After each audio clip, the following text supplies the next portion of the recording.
बोलो विष्णु भगवान की जय। पाठ पूजा चैनल में आज हम कार्तिक महात्म्य का 23वां अध्याय सुनेंगे।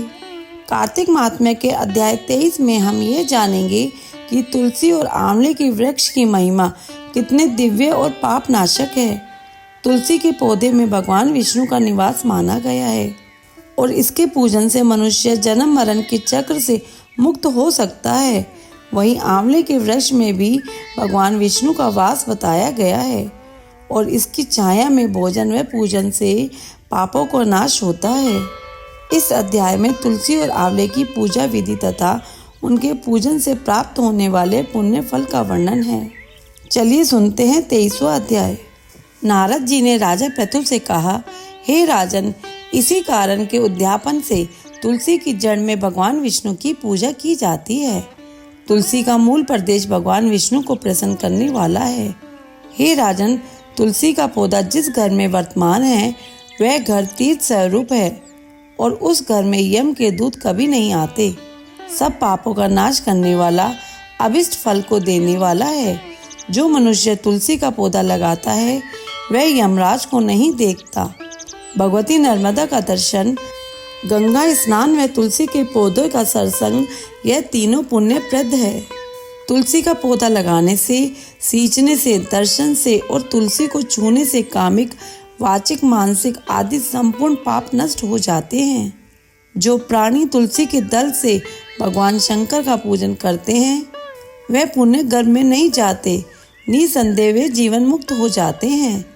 तुलसी के दल में पुष्कर आदि समस्त तीर्थ, गंगा आदि संपूर्ण नदियां और विष्णु प्रभृति सब देवता निवास करते हैं। तुलसी के साथ यानी तुलसी के पास जो अपना प्राण विसर्जन करता है वह चाहे कितना बड़ा पापी क्यों न हो, उसको यमराज नहीं देख सकते।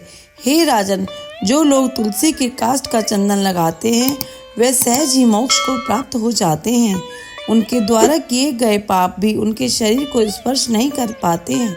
हे राजन, जहाँ तुलसी के वन की छाया हो वहाँ पर पितरों के निमित्त दिया हुआ दान सर्वदा के लिए अक्षय हो जाता है।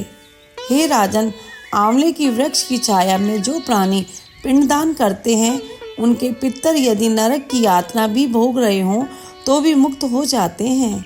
सिर, हाथ, मुंह और देह में जो आंवले को धारण करते हैं उनका विष्णु रूप जानना चाहिए। आंवले के फल और तुलसी के दलों को पानी में मिलाकर जो प्राणी स्नान करते हैं उनको गंगा स्नान का फल मिलता है। जो मनुष्य आंवले के पत्तों और फलों से देवताओं का पूजन करते हैं उनको स्वर्ण मणि और मोतियों द्वारा पूजन का फल प्राप्त होता है। कार्तिक मास में सब तीर्थ, ऋषि, देवता और सब यज्ञ जब सूर्य तुला राशि में होता है आंवले के वृक्ष में वास करते हैं। जो मनुष्य द्वादशी तिथि को तुलसी का दल और कार्तिक में आंवले का पत्ता तोड़ता है वह रौरव नरक में वास करता है।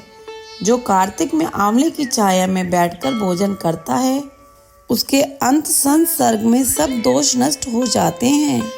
कार्तिक मास में जो आंवले की जड़ में भगवान विष्णु का पूजन करता है उसको श्री विष्णु क्षेत्रों के पूजन का फल प्राप्त होता है। आंवले तथा तुलसी की महत्ता का वर्णन करने में भी ब्रह्मा जी असमर्थ हैं। इसलिए धात्री और तुलसी की जन्म कथा सुनने से मनुष्य अपने वंश सहित मुक्ति प्राप्त करता है। अध्याय संपूर्ण। अगर आपको ये अध्याय सुनना अच्छा लगा हो तो इसे लाइक करके शेयर करें। चैनल पे नए हो तो सब्सक्राइब करें।